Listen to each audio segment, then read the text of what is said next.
Los Angeles, California na ang pambansang kamaong si Manny Pacquiao para ipagpatuloy ang kanyang training sa laban nila ni Timothy Bradley. Kagabi inihatid siya ng kanyang buong pamilya sa airport kung saan inabangan din siya ng mga fans. Ang mainit na balita natin ni Dano Tingkungko.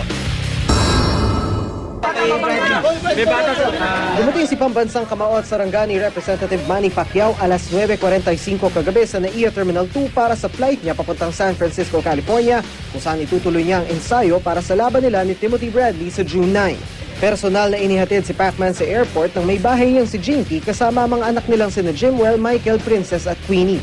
Kasama rin sa grupo sina Senador Jinggoy Estrada at Navotas Representative Toby Tiangco. Siyempre, hindi mawawala ang mga tagahanga ni Pacquiao na matyagang hinintay ang pagdating niya. Oh, siyempre. Punta kaming Vegas. Ay, We are positive thinking that God always guides us. That's why we sure win this fight. Marami pa raw dapat paghandaan, pero paniguro niya, maganda ang magiging laban nila ni Bradley. Okay naman, magandang laban yan.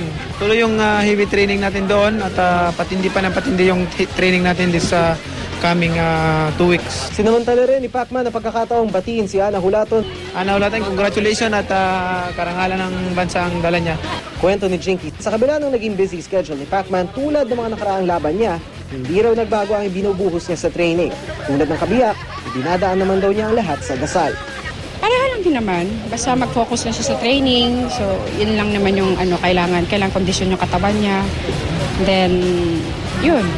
Kumusta po kayo, ma'am? One more sabak ito ng inyong beloved husband. Okay naman.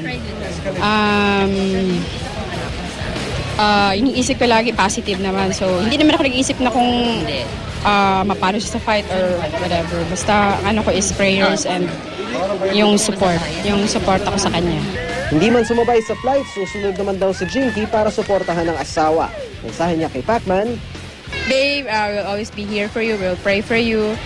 And yun, see you next time na pupunta ako sa stage, susunod ako. Dano Tingkungko, GMA News.